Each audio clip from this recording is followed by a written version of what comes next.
Bismillahirrahmanirrahim. Assalamu alaikum. Welcome to remote learning. This is our second week, and here is the first lecture from second week. This is grade 5 social studies, and we are going to start a chapter from our history section. This is chapter number 23, and page number is 106. Let's start with the reading of chapter. The topic is coming of Europeans. In our history section, we have talked about how the arrival and start of Islam took place within the uh, subcontinent. We also studied about the trade which started between the west and east, and most probably it was the jewelry, spice, and flavors of this region which were very much fascinated and attracted towards the Europeans.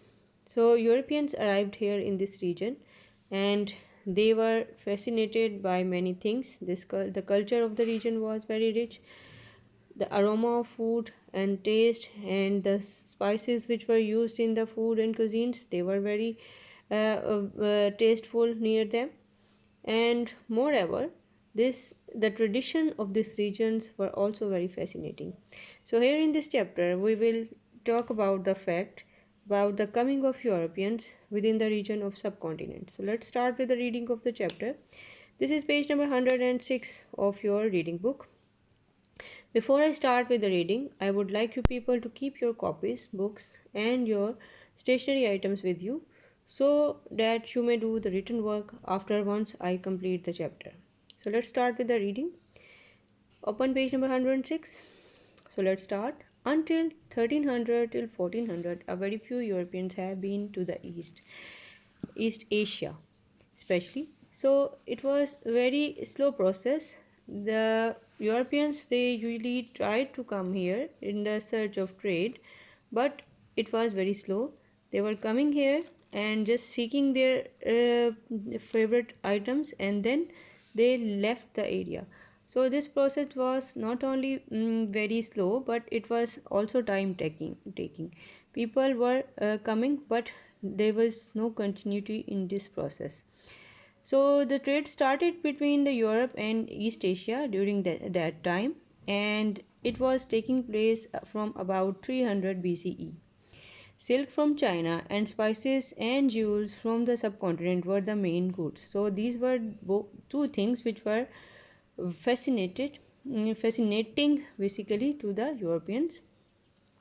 Some of these went all the way by the caravans along the Silk Road, and some by the combination of land and sea.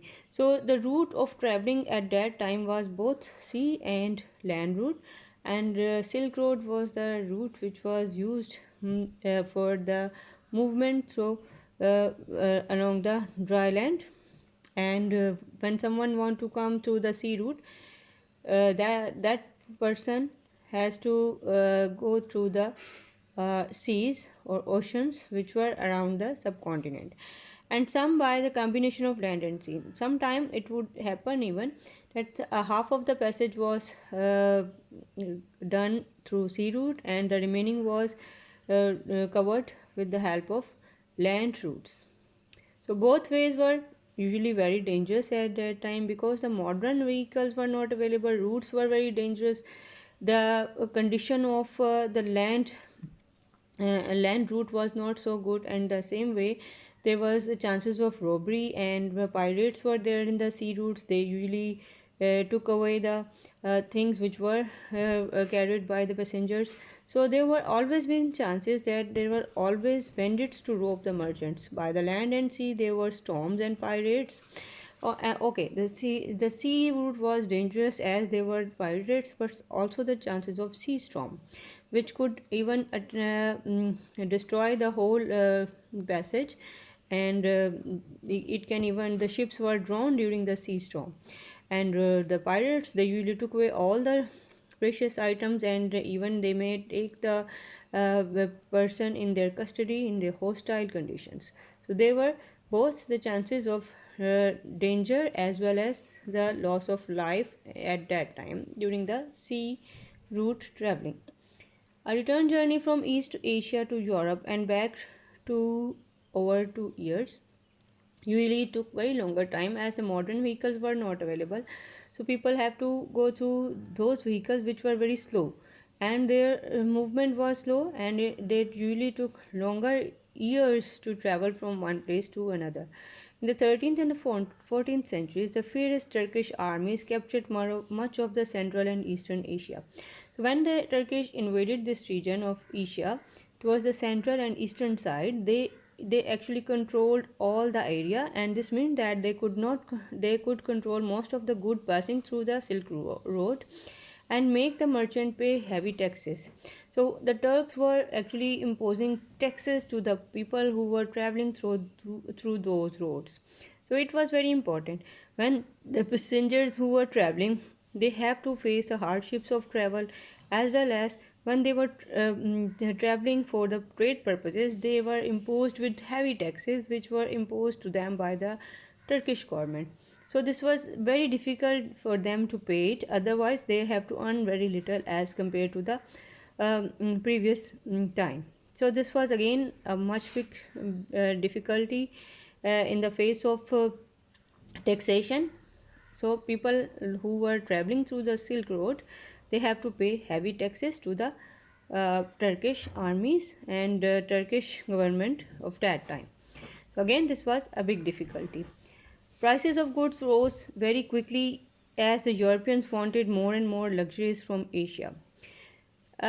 Since Asia was hub and the trade hub as well as market for their goods, so due to excessive trade, the prices of the things were increasing day by day. European merchants tried very hard to find new ways of getting to Asia without having to go into the Silk Road. So they were trying to find out some other ways so that they may avoid the taxation which was imposed in these areas due to the movement to the Silk Road. Scientists were beginning to tell the people that the earth was round like the ball and not flat like the plate. This was the time of discoveries as well. People were very much curious about knowing the effects of the earth, and at that time scientists were very much eager to tell the people that the earth is not round like a ball, but it is just no, not like a flat plate, it was just like a ball. Columbus thought that by sailing the westward he could ride around the world and eventually reach China or India. So he did not realize that the continent of America was the way in the way. So according to this fact that earth is round, is not like a flat plate, they tried, like the people like Columbus, they tried to find their way but through according to this theory towards the Asian countries, but this was not a good act of them, as this was very difficult to reach there in such a way, because America come in that way. So in fact he died without knowing this. So when after the terrible voyage across the Atlantic Ocean he reached some island, he thought that they were near the coast of India, and he named these the West Indies and still kept that name.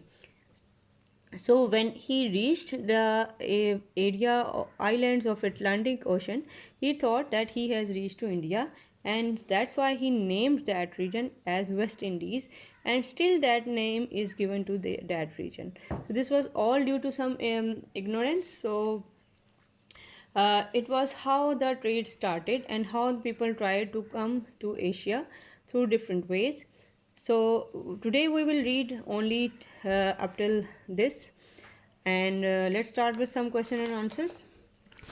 Here are two questions for you today. Number one is, what were the advantages of taking goods to the all way to the Europe by sea rather than the land? The sea route was the advantage of carrying goods by sea are: number one, greater volume of goods could be transferred. Number two, there was less threat of looting. Number three, there were chances of less taxation. Number four, less manpower is needed. Number five, less toll was required to be paid. Number six, merchant earned more profits. Number seven, less fear of damage to the fragile items like pottery, furniture, and decorative items. Our second question is about describe the items traded between East and West. So the items which were traded between East and West, they were textiles, silk, jewelry, and spices. So boys and girls, that is all for today. We will continue the reading along with the explanation, and we will do some more question for your home. So that is all for today, and you have to do your homework and submit it in the Google Classroom timely. Thank you very much. See you soon. Allah Hafiz.